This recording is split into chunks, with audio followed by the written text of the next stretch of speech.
Hello, guys. Welcome back to the Green Tea Podcast. This is Grace. And Emma.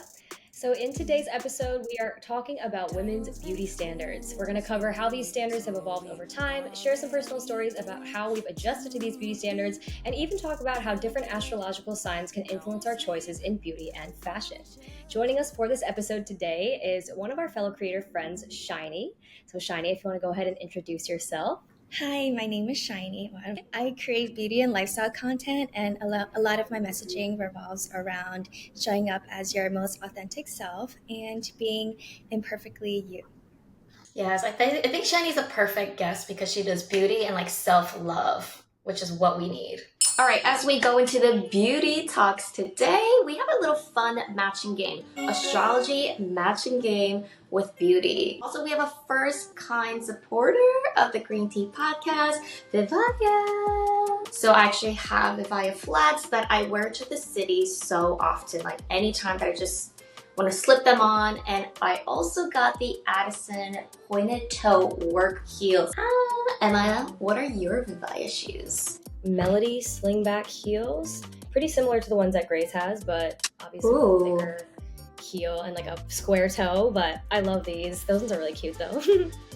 We're gonna get into the different styles that I as Gemini picked and Emma picked as a different sign that we have. So Emma and I are a big fan of Viva shoes, and I think like the hottest people in New York City are all wearing them. I even seen K-pop actress wear these, so it's made it all the way to South Korea. This is crazy. And these are like the viral work heels.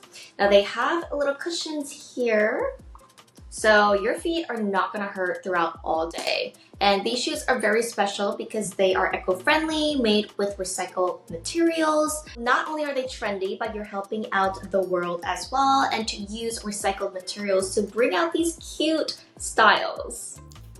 So we're doing a fun matching game. So we picked out a special selection for you guys depending on your element. So whether you're fire, earth, water, or air sign, Emma, take over from here. Yeah, so each of the different elements might be drawn to a certain style of shoe. So I'm going to go through them really quickly and make a recommendation based on your sign. Keep in mind that there are many placements in the chart. So even if your sun sign doesn't resonate with the style that I've chosen, there may be something else in your chart like the rising sign, the Mars sign, or the Venus sign that might draw you to one of the other styles. So first is earth signs, Taurus, Virgo, and Capricorn. They generally gravitate toward things that are practical, comfortable, and perhaps more of a durable shoe choice. So the style that I chose for earth signs is the Audrey. It's a flat loafer style. They also have some with a slightly higher heel, but not really a large heel by any means. Very cute, very simple, practical, comfortable shoe. Next is air signs, so Gemini, Libra, and Aquarius. They are stylish, trendy, and versatile signs that also applies to their footwear. And the shoe that I chose for them is going to be the Addison. It's a pointed toe kitten heel style. I actually think is it the one that you have, Grace? Yes, this is the Addison pointed shoes. I think pointed shoes make me personally look a little bit more elongated and taller than like square foot. Mm-hmm. Very on brand for air sign, which Grace is a Gemini, so that makes sense. Fire signs are next, Aries, Leo, and Sagittarius. They generally are the type of person to wear a bold, statement-making, and perhaps like high-energy shoe. And the one that I chose for them is similar to air signs. It's the Aria. It's a pointed toe block heel. So if you combine this heel on my shoe with the toe of Grace's shoe, you would get something more fitting for a fire sign. And last but not least is water signs, Cancer, Scorpio, and Pisces. They might go for a soft, comfortable, emotionally expressive style.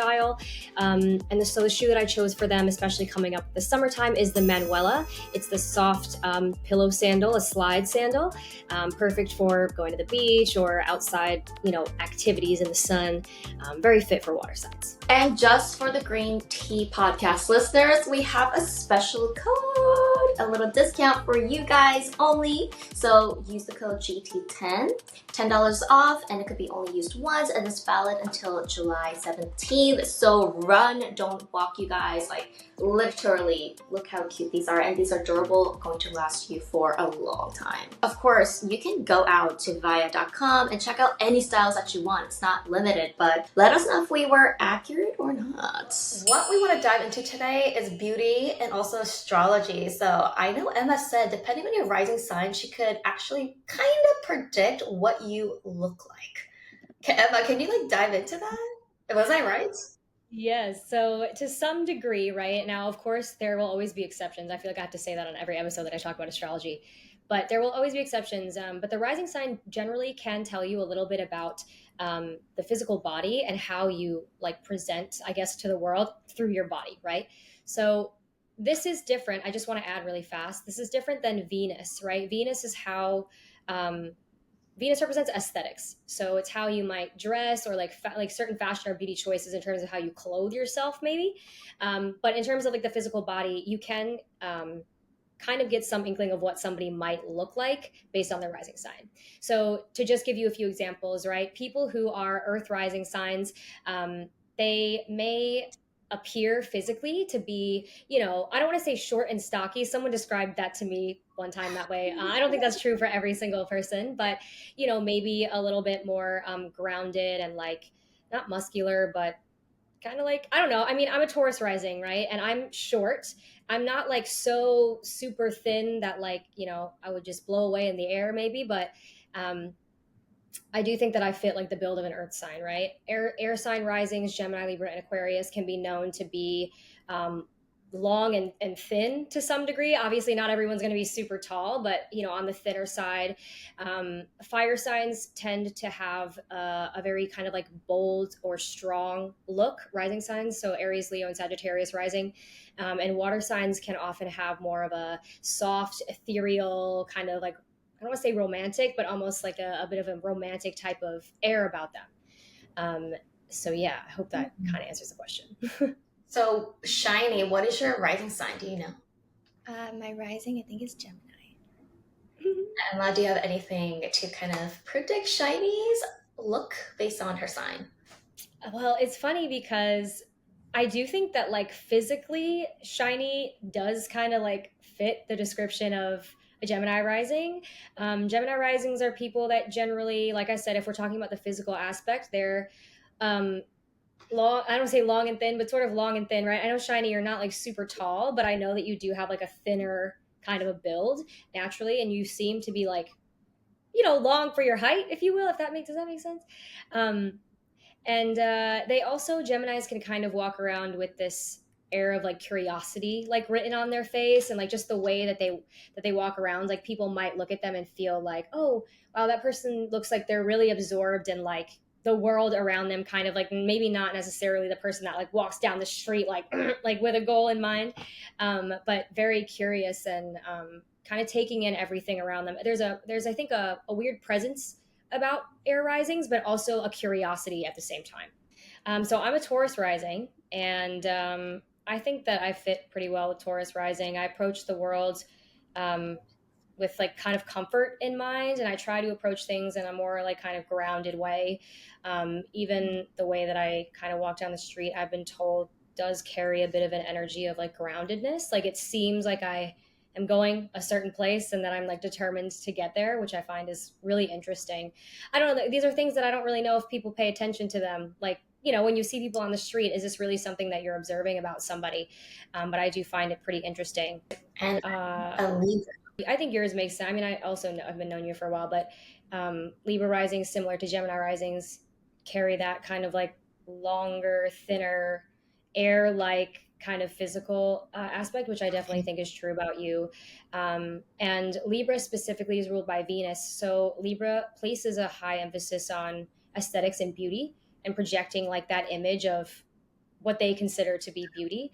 Um, and so I think it's just really funny that like every time, not maybe not every time, but pretty much every time I see you, like you're always like dressed really nice and like the hair is done and the makeup is done, and I'm like yes. And I'll show up wearing like a true Taurus that prioritizes comfort. I'm showing up in like casual pants and sneakers and like a sweatshirt. So I think that's just pretty funny. Yeah, I think so far sounds pretty accurate, but do you think you can tell how someone is just by first impressions? Because I think when you know someone, now you can kind of tell that, oh, that's accurate. But I'm not sure that if I just saw someone walking on the street at first glance, that I would be able to tell based on their mannerisms or how they're built. I think it becomes like a a comparison. Like you kind of have to stand next to someone or see them interact with other people to get a feel. But maybe you would be able to tell. What do you think? No, I think that you're totally right. Interestingly enough, the rising sign is what some astrologers would consider your social personality. So it's a superficial placement. It's perhaps like the image that you might immediately show people, but it doesn't necessarily tell you who you are at your core, or maybe who's called out of you when you're interacting with people who you're comfortable with, or in other scenarios. So actually, I think you hit the nail right on the head. I think that sometimes you can maybe look at somebody and think to yourself, "Oh, this person might have, a Cancer rising." But I don't necessarily think it will always be accurate just on the superficiality of, say, somebody's mannerisms, like you said, or their clothing. Um, in addition to that, there are other things that may override somebody's rising sign. So, for example, like I said, I'm a Taurus rising, which means that generally speaking, I can approach the world with comfort on my mind, and that may impact the way that I dress. But I also have Mars in Leo, and Leo is very dramatic, it's colorful, it likes to be seen. And there are times when I also love wearing like really bright colors, like a all green pantsuit or something like that, right? So if you saw me wearing that, you might not think that I'm a Taurus rising, right, at first glance. So even within the superficiality of it, there can be diversity, which is interesting. Yeah. Mhm. Are there placements you would say are the strongest that show up outwardly the most versus other ones that you say might not really show up if something else is overpowering it? That's a really great question. Yes, I do think so. Some placements are, I don't want to say externally focused, but they push outward. So things like the sun, which is all about your creative self expression and kind of like the energy that you emulate, um, is one of those things that may become clear when you are interacting with somebody. Mars is another. Mars is how you assert yourself and how you take action. So that, you might be interacting with somebody's Mars in that type of scenario. Um, Even Mercury and Venus to an extent. Venus is the energy that you embody that helps you attract things to you. Um, but then other things, right? Like the moon, for example, the moon is your subconscious, it's your emotions and what you need to feel nurtured. Some people might hide that a little bit more so and not really reveal a lot of their emotions at first glance. So I do think that, yeah, certain placements do have a tendency to maybe be seen more than others. Um, and going into like details of aspects, which I won't do, can also tell you a little bit more about, if you have a Mars placement, which again is about action and how you assert yourself. If it's somehow like debilitated, then maybe that isn't very strong. And so your Mars placement doesn't really shine as much off of you. It's something that you hide, say, more than other people would. Amazing. So I guess going into the questions, I wanted to ask Shiny, how did you become a beauty creator and why did you become a beauty creator specifically? I think being a beauty creator almost fell into my lap. I didn't intend to create this much beauty content. I mean, I've always loved beauty, but I didn't think that I would be doing it. So I initially did not know what I wanted to do with my life. And I was trying to make ends meet by picking up anything I could possibly pick up. And at that point, this was a few years ago, I thought, oh, maybe I could try commercial modeling. And that's when I started posting on Instagram and just getting the feedback that I was getting from people, even though they were really great positive feedback and comments.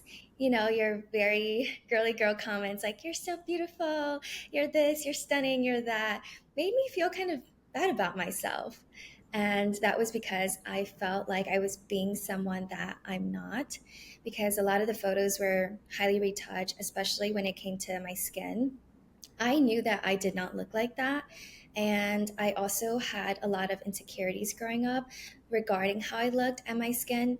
And so, me thinking back to my child, it became this sort of connection to my inner child where I thought, okay, if someone else thinks I look great, I'm beautiful in this photo, but I don't actually even look like that, but that's what they're comparing themselves to, what's the impact that I'm creating when it comes to other people? Because I know the impact it created on me as a teenager. And so, with that with that thought, I started moving forward with sharing before and after photos. A lot of before and after unretouched versus retouched images of me and my skin. And that really gained traction with a lot of people sharing their stories and how that really helped them and really just helped them feel less alone. And I think that was a huge part of it. And so that really branched into the whole beauty space and skincare space. And that's where I am now. Wow, that's amazing. I absolutely love that. I guess like talking about that, have you done anything or have all of us done anything to fit into beauty standards? Like have you done plastic surgery or anything to alter our appearances? I think it's so natural to want to adopt beauty standards. We all know that the halo effect is a real thing. It's biology, it's science. We can't fight it, And the halo effect, to sum it up in the best of my words, is people who are conventionally, for lack of better word, conventionally attractive are deemed to have better skills or qualities if they have any signs of it. So if someone is smart or someone appears to be smart, if they're beautiful, then they can be deemed as smarter than they are. And so, with that being said, I really do think there's nothing wrong with wanting to keep up your appearance. Um, but I haven't gotten anything done yet. For me, it's a lot of just makeup and styling. Yeah, I think that was really beautifully said, Shiny, by the way. But yeah, I too have not had anything done to adjust or conform to beauty standards. However, I do think that, you know, there is also a question there of what counts as like a modification, right? Some people will say, oh, it doesn't count unless it's a full surgery, right? Some people will say you get dermal fillers, you get Botox, that counts. Some people will say you get eyelash extensions or you get your nails done or you get hair extensions, that counts. So I think there's also a question there, right, about what do we actually consider an alteration or modification in this scenario. So, you know, now similar to Shiny, right, most of what it is for me is like doing my makeup, for example. But I used to work in nightlife, and there was definitely a time when, I would wear I would get like fake like get my nails done a lot, or like wear like fake eyelashes, get eyelash extensions and stuff like that. But I've never had any like procedures or anything done. Yeah. What about you Have you guys? guys ever thought about?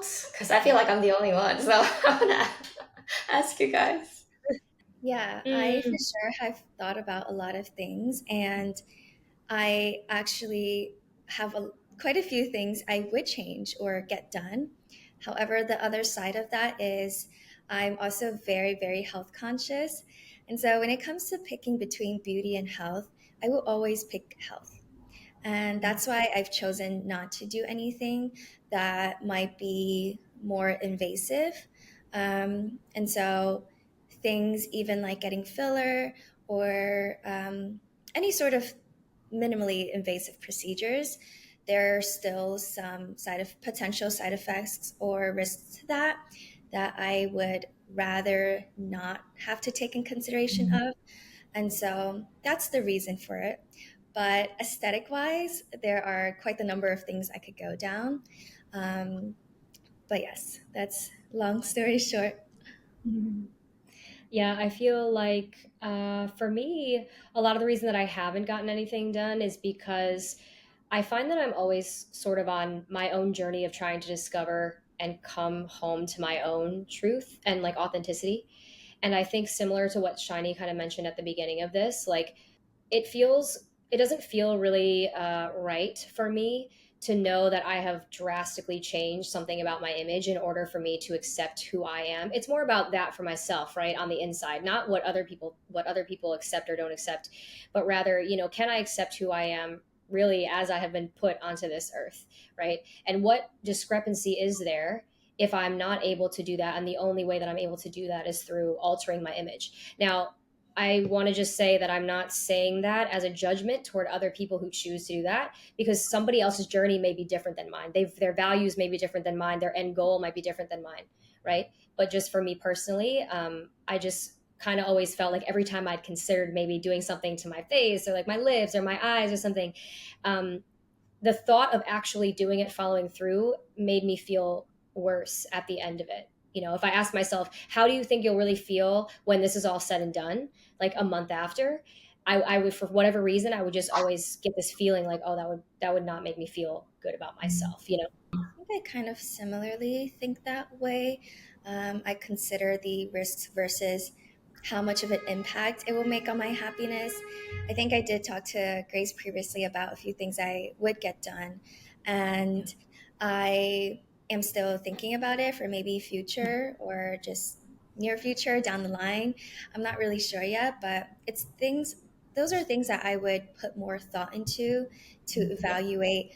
Um, Kind of the return on that risk that I'm taking. And like you said, it's different for everyone. For some people, it's not really that big of a risk Mhm. because they think the happiness and the return, the self satisfaction they'll get out of it is way bigger. But for me, it might not be. So it's really case by case. I like how you said you want to think about it because for me, when I grew up in a Korean family and when I went back to Korea to do my whole entertainment work, Koreans are so detailed that they look at your nose, your eyes, the way it's folded, like your what you call it, shoulder has to be bigger than your head, so your head looks smaller, and all that got into my head so much when I was in my early 20s. And then I got my nose first rhinoplasty done. And then for some reason, 6 years later, my body wanted to attack the silicone. So talking about health, why? 6 years later, I was fine during the 6 years, and my body just wanted to get rid of the fake in my body. So it started to literally push the silicone out of my nose, which is the reason why I had to take the silicone out, and my nose didn't come back to the original shape. So if I could go back, I would tell myself I probably wouldn't have gotten it done just because you just don't know how your body's going to react. So yeah, that's the one plastic surgery I did get done and went back.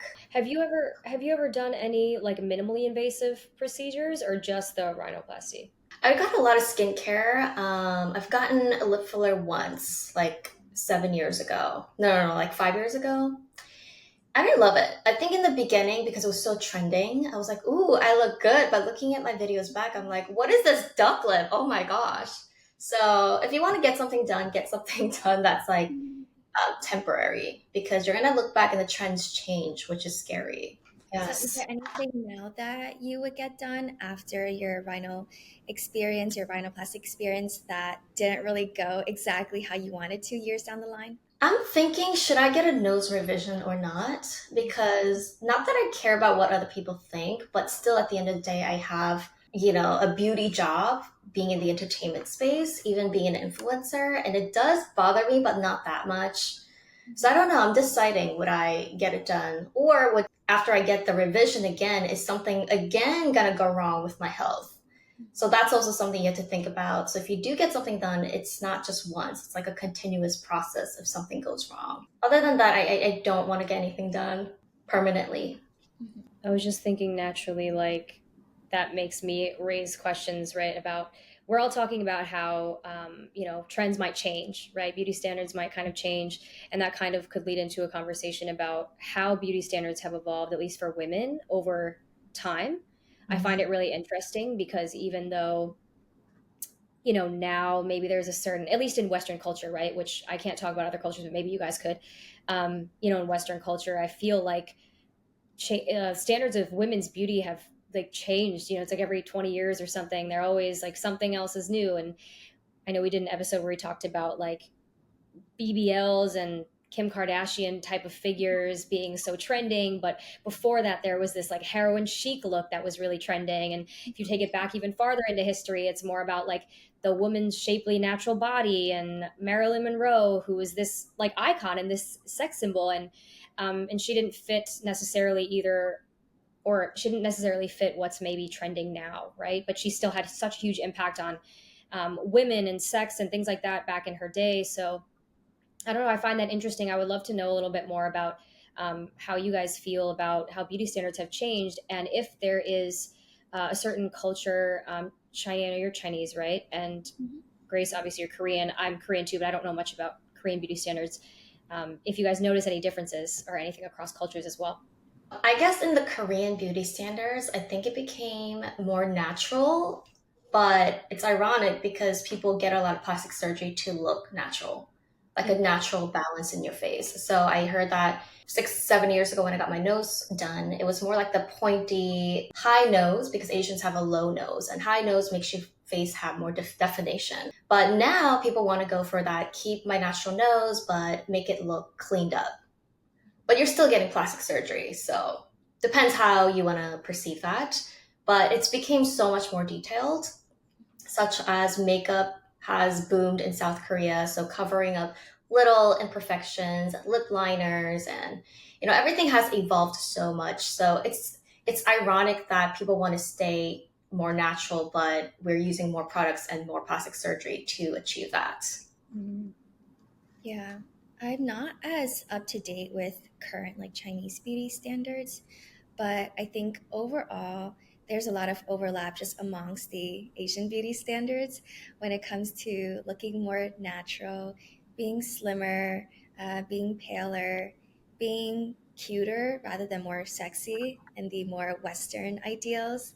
And I think because there's so much differences between Western and Eastern beauty, sometimes it's like, which one do you pick? Like, do you want to be paler or do you want to be light? Do you want to be tanner? Like, do you want a softer face? That was part of my ideal growing up, or do I like my stronger jaw? And so there's just always a different beauty standard no matter where you're from or where you go. So I think really staying the truest to how you are is the best way to go about it, in my opinion, because in one place you might be beautiful with the feature you have, and another place you might not be. And so who's to say what is the standard or not? It reminds me of, actually, this is such a random story, but it reminds me of how one of the things that I realized when I kind of was growing up is I used to be a dancer and a ballet dancer. And so there's a very particular like body image and like kind of physique that you're not meant to have, but that they enjoy, right? Like people who are thin and light and like, I don't want to say skinny because I know that that maybe is a term that people don't like to use nowadays, but kind of skinny. The less of a chest and the less of a behind that you have, the better. But then after I stopped dancing, right, I moved to like working in nightclubs, and it was like the total opposite. It's like everyone wants you to have like all the plastic surgery, huge chest, BBL, all the things. And I remember thinking to myself, wow, I don't really fit the beauty standard of the perfect ballet body, of having like the long legs, the long arms, super, super skinny. But I also don't fit this standard over here of like, that really curvaceous, like sexy body. And I remember it being a really sobering moment for me because I really had to come home to that idea that like there is the best thing that you can do for yourself really is, I think, to accept the body that you have, right? The vessel that you came here in, and really not seek, I mean, so far outside of that you wish that you were someone else, right? Because whether it's a trend or an environment, like Shiny said, there's going to be a different standard no matter kind of where you go, and it's always changing, so you might as well get comfortable with what you've got. That reminds me when Kim Kardashian's like butt was trending. I was like, oh my god, my boobs are small. I'm an A cup, and I'm like, I should get it done. And then I met someone. They're like, no, oh my god, I love you as an A cup. So it's like also depends, on the trends. Now that trend is gone, and nobody wants. Well, not nobody, but like, that big boob, big butt is not so much of a trend anymore. I think. Yeah. Yeah, I really think we are, especially in the Western world right now. I think more people are becoming more individualist when it comes to their appearance and being more accepting of their appearance, how they want to look, their individual style, which I'm very happy about because I think that makes us also unique. And I think we have such unique features and things that make us us. And so I really like seeing everyone embrace their own style or their own preferences and just be who they are instead of always being so unhappy because there's this huge beauty standard and very detailed beauty standards are very detailed of what you need to be. And sometimes if you're not born with those specific features, you just won't have them, like being tall. And you could get something. You probably can get something done to be taller, but I'm sure that comes with a lot of health risks that at the end of the day, I'm not sure is totally worth it. Well, do you think it's too much that, like you said, Emma, people are sensitive with skinny or fat or like whatever terms these days? Do you think it's because the unrealistic beauty standard affect mental health, especially among young people? I do think that beauty standards can affect mental health. I think there are positives and negatives to things like beauty standards, because I do think that beauty is something that sure could be, I don't want to say weaponized, but perceived that way, like a you have to change this about you to be accepted and loved in the world. But it also can be a figment of like empowerment, right? This is who I am and this is what I feel beautiful in, right? So this is what I'm going to wear and this is how I'm going to cut my hair and this is how I want to do my makeup. So I think, to be fair, right, if we're being totally honest, I think there are positives and negatives to both. But I do think largely that uh, a lot of the way that we as humans like navigate the world is from this lens of wanting to be accepted by others, and to want to be seen in a good light by others. It's natural to want that, even on a primal and biological level, right? We're wired to connect. We're wired to be part of the tribe, to be included in the tribe, right? So it's very natural, right, to want to do what it is that you can to be accepted by others. But I do think that when we veer too far out of balance into this, I guess, pendulum swing of my body is a trend, instead of just understanding that your body is your body and that you can maybe, I don't want to say like wear a trend or like, you know what I mean? We can veer into this territory where now mental health, the impact on mental health can be pretty severe. Again, I think it's what everyone chooses to take from it. But I know personally, as like a young child, I'm Korean, obviously, but I grew up here in the States, in like the middle of nowhere in the Midwest. And I know that the expectation that I was supposed to look very Western and have Western features, obviously I can't fit that no matter how hard I try. And I think it really negatively impacted me to, at the time, be around people who had a certain expectation of what I was supposed to look like and what made it okay for, or who it made it okay for me to be. How do you think beauty affected your mental health, Shiny and Emma and everyone? Do you want to go first, Grace? Even me looking at the screen at myself, I'm like, oh my God, like it looks shiny. I need to put like a powder, so I'm always like that. I've always been like that since I was young. I don't know, maybe all girls are like that, but every time I pass by, I'm like, damn, my zits. Oh no, my nose. Are they like looking at me? So I always try to stand tall so that my head looks smaller. That's like the Asian standard. I always try to have my hair like very nice and not too much makeup. But at times, am I doing this for who? Like, am I doing this for to get attention for other guys? Am I doing this for myself to get others to like me? But at the same time, I also enjoy it. I love beauty. Like, I love enhancing myself. And I think that's just part of me. And in life, it's hard to fight duality. So I accept them both. Yeah, I agree. There are two sides to it. Same as you, I love beauty. I think it's fun. And then the other side of me is I do want to be liked. I want to be accepted. I like attention. And those are things that I've learned to accept. And also, I think comparison is real. As much as I try not to compare myself, I think it's only human that we do compare ourselves to other people, especially when you're standing next to someone or in the same room as other people. We want to get a sense of what's going on in the room, who's doing what, and how we can belong. And that's just very human of us to do that. And so, even though there are ways that beauty standards can have a negative effect, I don't really let that take over my world. I let a thought just be a thought and know that I'm doing my best when it comes to my appearance and life, anything. And that's it. And I don't really make anything more out of that. And I think as long as you don't attach too much of a deeper meaning constantly to it, then you can keep your mental health at bay. I love that. Mhm. Amazing. Totally agree. Wait, so I'm curious, did either of you grow up in a family or an environment where perhaps like keeping up a certain image was expected of you, or maybe not so much? I'm just curious. For me, yes and no. Like my mom would always tell me to stop overeating, and she still does. And my dad's like, I think you're eating too much, but they say that out of a good heart because they say it as health, like if you overeat equals, yeah, not healthy. So I think that helped me personally, and I didn't take that negatively. Maybe some other people will take it negatively, but for me, it really helped me to have self discipline even today. Yeah, it's so great that you're able to see it that way. I think that's another big difference between the Eastern world and Western world. The Eastern world, you openly say, "Oh, like you're fat, you're skinny, Yeah. you gained weight." It's just part of normal conversation, like the first thing you say to someone. And it's not meant to be offensive or anything. It's simply an observation. And I think in the Western world, there's a deeper meaning and emotion attached behind it. Like that's offensive. Why would you say this? And because I grew up being used to that, I'm like, I'm not really sure that there's anything wrong with it. I'm like, yeah, it is just an observation. But I also get the other hand where it's like, if you can clearly see it, why do you need to say it? Like, we know it, we can see it. And so I understand both sides of it. And with growing up, my family actually never really said that to me.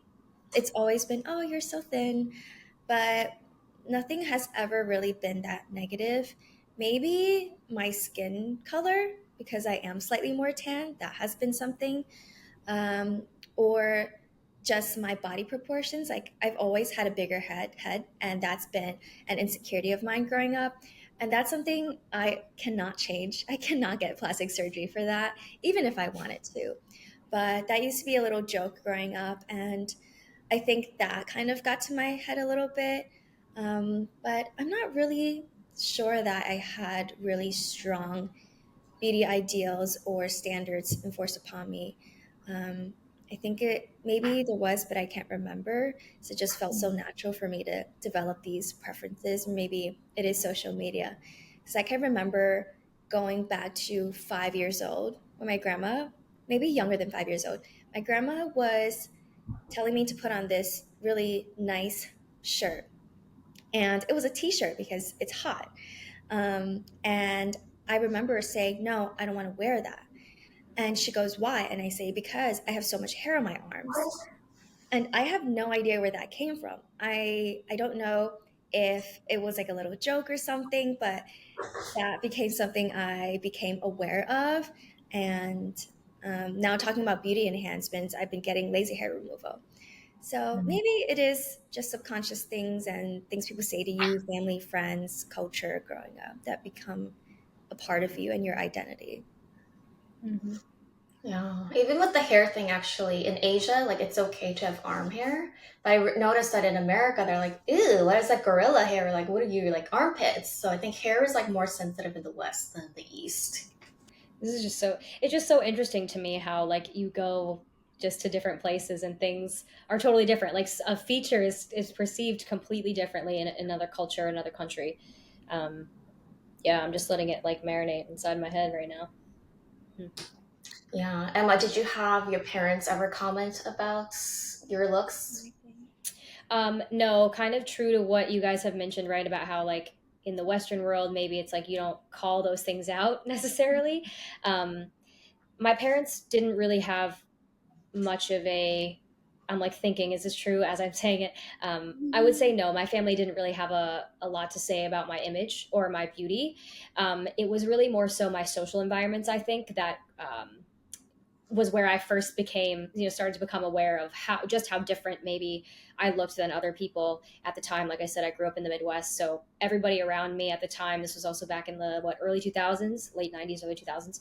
Um, everyone was white, and they just had that look, and yeah, so I think that made me kind of wonder for a while, okay, look at my eyes, look at my nose, look at my skin color, like how is it, what would need to happen for me to actually fit in with this group of people?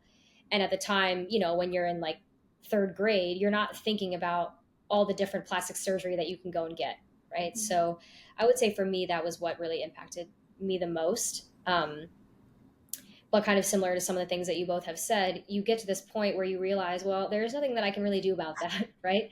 So I can either let that become, a serious thorn in my side, or I can just work to do what I need to do to accept this as part of who I am. And I think that one of the biggest things that I've learned overall up until this point is truly about treating your body like, right, they say your body is a temple, right? And a lot of times it's used in the context of like, what are you putting into your body in terms of like, what are you eating, what type of products are you using? And I think that's applicable, but I also think it's just applicable from the standpoint of like, the body is a beautiful vessel. Like, it is what enables you to like move around the world and have experiences and all this amazing stuff. Like, how could you, how could you not love that for what it is, even in moments where it's not fitting a trend, or even in moments when it doesn't align with what's considered conventionally attractive, right? I think that being able to find that inner acceptance of that and to truly love the skin that you are in is a very powerful thing for anybody. Amazing. So now that we're talking about standards and acceptance and loving the skin that you're in and really being who you are, is there anything in each of our astrological charts that you think would help us enhance what we are or who we are?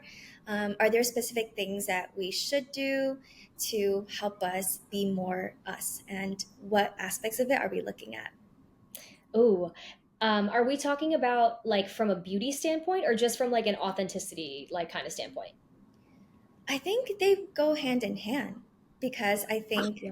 your identity becomes how you outwardly express yourself. So I Mhm. think a little bit of both. Yeah. Well, I think that even if you take this from like a really basic level to like the sun sign, right? The sun sign represents your expression, it's your vitality, it's your life force, right?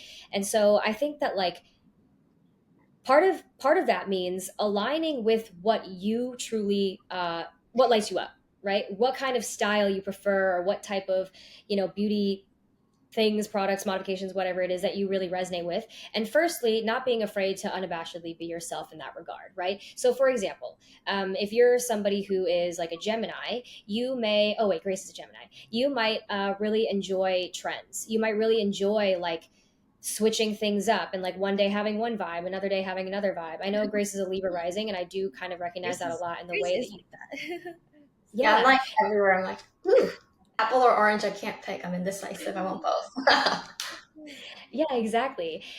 Gemini is so fantastic at showing us that like we are all multifaceted individuals. And so I think when it comes to your own expression, something that can help you lean into, say, something like a Gemini sun is leaning into that like mutability factor, and leaning into the fact that there are multiple sides of you that like to be seen and to be expressed. If it means that one day this is the vibe and the other day this is the vibe and the next day this is the vibe, that's fine. There might be people that have something negative to say about it, like, oh my God, you're always switching around and you're like a chameleon just jumping around here and there. But if you're doing it for you, then who cares what anybody else thinks, right? So I think that could apply to anything that you choose to do in life, but also the way that you express yourself through, say, beauty or fashion, changing outfits, or even like right now, Grace, right? You do true crime, but you also are doing this podcast. You're working on your own entertainment stuff. Like, you got a million things going at the same time, but that works for you, right? And that's what makes you feel lit up, and that's what you give to the world, is showing everybody that can be done, right?